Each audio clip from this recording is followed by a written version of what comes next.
I'm photographer David Duchemin, and this is Vision is Better, a sometimes weekly podcast about the craft and art of photography. Welcome here.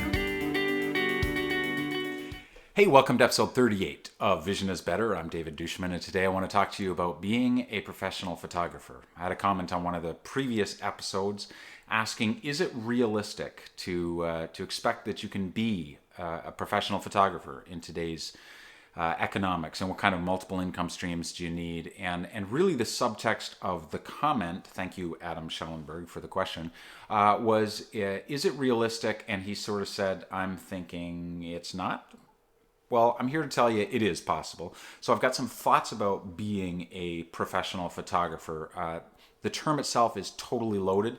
So without sort of going into the actual definition of what a professional photographer is, the spirit of the question is, can I make a living at this sort of thing? And my answer, of course, is yes. Now, you're taking this from a man who spent 12 years as a professional comedian and juggler. And I believe that if you can sell juggling to the world, you can sell anything to the world. And ultimately, being a professional photographer in the sense that you're making a living or part of your living from it, you need to sell. And that's the first thing I want to talk to you about. So there's a couple things. Actually, no.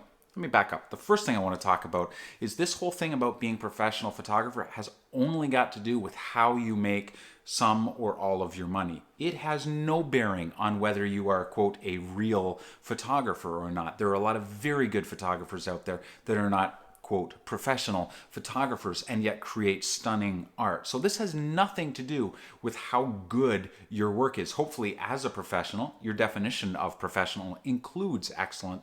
But listen, there are a ton of hacks out there. Some of you probably think I'm included among them, that make a living with photography. It has, in this arena, yes, it has a lot to do with excellence, but I'm going to say that's assumed. It has more to do with how you sell your work, because that's what this conversation is about. This is a conversation about commerce. And I totally believe with every fiber of my being that there's nothing wrong with making money. There's a lot wrong with the ways in which some people make money, but you can also make money beautifully. You can spend and invest money beautifully. In fact, you know, for those that feel like money is the root of all evil, what do you do with the people that are raising money for cancer research that desperately need this money? What do you do for all of the causes that we love to promote and put our time and energy into? You need money for these things. And I really believe that money can be used for good. And I believe it can be created in a good, in even a beautiful way. So that's kind of the background of my belief about this conversation, is that it can be done. But that it's not about photography, it's about commerce. And you've got to understand a couple of things. First of all, you've got to understand that just because you love making photographs does not mean that you are going to be a capable, happy, successful professional photographer. You may be a brilliant photographer, but being a professional photographer has everything to do with commerce. Again, excellence is assumed, so don't write in and say, well, yeah, you got to be a good photographer. I know that, but this is about commerce. In the opening pages, I believe I'm right in saying this, the opening pages of a book called The E-Myth, the author unpacks this idea because people believe, and here's the example in the book. If you're really good at making pies, people will come up to you and say, you really should make, oh my God, you should make pies for a living. These pies are amazing. And so distracted by those thoughts and with delusions of millions of dollars pouring in your door, you go and you start making pies for a living, very quickly to discover that you haven't made pies for a while because you're doing the accountant and you're doing management tasks and you're doing market research and you're doing all of the things that are required of an entrepreneur, and you haven't baked pies for a while because you have a minion baking pies for you. If you love photography and you have no interest in learning to be an entrepreneur, if you have no interest in commerce, no interest in finance, no interest in marketing, you should not be thinking, you know what I could do with my photography? I could become a professional, because you will spend a portion and not even a big portion of your time making photographs. The rest will be spent with the concerns of entrepreneurialism. And if you can't wrap your head around that, and if you're not to some degree excited by the challenge of that, then you are probably not cut out to be a professional photographer. So, can it be done? Yes, I totally believe it can be done. But it's not as simple as it once was. It used to be, because not everyone knew how to use a camera and not everyone had access to the expensive equipment that professionals used, that you could say, have camera, will travel. You can't say that anymore. If that is your marketing proposition, if that is your positioning statement, you're in big trouble, because guess what? Everyone has a camera. Everyone will travel, and most of them will do it for free or expenses paid. So if on top of that you're saying, and by the way, you need to pay me, good luck. It has completely changed. I see these posts online all the time with wedding photographers saying, here's why wedding photography is so expensive. And they list all of their expenses. They list the cameras and the expense thereof. They list the insurance. They list the time that they put. And those are all totally valid. Listen, if you're a wedding photographer and you're listening to me, I'm on your side. But if that's your marketing statement, if that's your justification for the prices that you're charging, you are in big trouble, because none of those things have anything to do with value. And value is what the clients are looking at. The question is not how much did your gear cost? The question is, to the client, what's in it for them? What are you giving them? And you know what? They probably don't care that you're shooting with a fancy DSLR. They don't understand. They don't care. They've seen great photographs come off of an iPhone, and they believe that anyone with an iPhone can make great photographs. They don't understand that this is not about your camera and your ability to press a button. If your marketing is based on your ability to press a button and the fact that you own expensive equipment, you're in trouble. If it's based on your unique ability to tell a great story, then you have something that you can market. Then you have value. You got to figure out what value you bring to the marketplace. Not the value you think you bring to the marketplace, but the value your clients think and that they are going to pay for. Commerce is reduced to a simple exchange of value. You have something they want, and they have something you want. And if they value what you have enough that they will trade what you want for that thing, we have a successful exchange of value, and they're going to be happy and you're going to be happy. But you have to sell them on value. What do you bring to the equation? And I can't answer this for you. Everyone has got a different answer. But again, if it's your ability to press a button, you're in deep trouble and you have to rethink that. So for those of you that are not already professional photographers and you're thinking, can I do this? Do I want to do this? One, I begin my book, Vision Mongers, Making a Life and a Living in Photography, available on Amazon.com. With the plea that, for the love of God, don't do it. If you want to become a professional photographer, don't start with, hey, I think I can do this. Start with, should I do this? And I'm telling you, unless this is something you can't not do, don't do it. Because it's hard, it's challenging to make a life and a living in the creative arts. It can be done, but it's its own reward. If you're doing it to make money, the cynics among us would say that the best money in photography these days is selling your camera gear.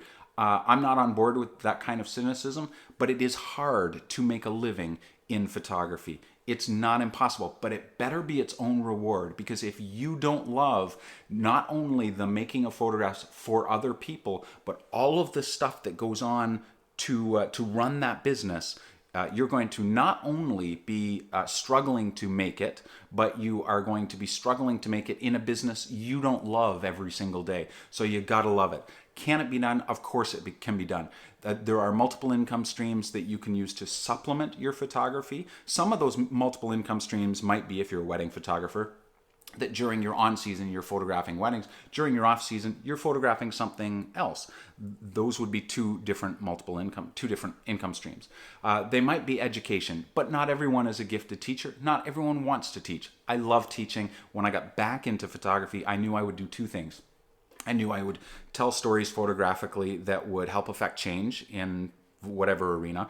It used to be humanitarian photography, still is to some degree, but now I'm also pursuing conservation type photography.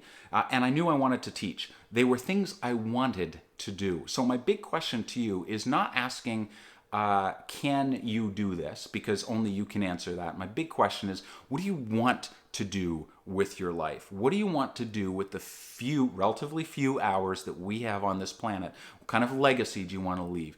Answer that question, and then you'll know whether it's worth the pain and the suffering of trying to do this.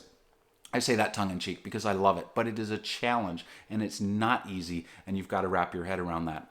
Getting back to multiple income streams, the more streams of income you have, the better. So if it's teaching, great. If it's selling ebooks, fine. If it's selling digital products in some other way to your clients, if it's digital delivery, so you have very low overhead but high profit margin, ways in which you can serve your client, it all comes back to value. Don't ask yourself how many income streams I can have or generate. Ask yourself, how many ways can I serve my market? Can I bring value?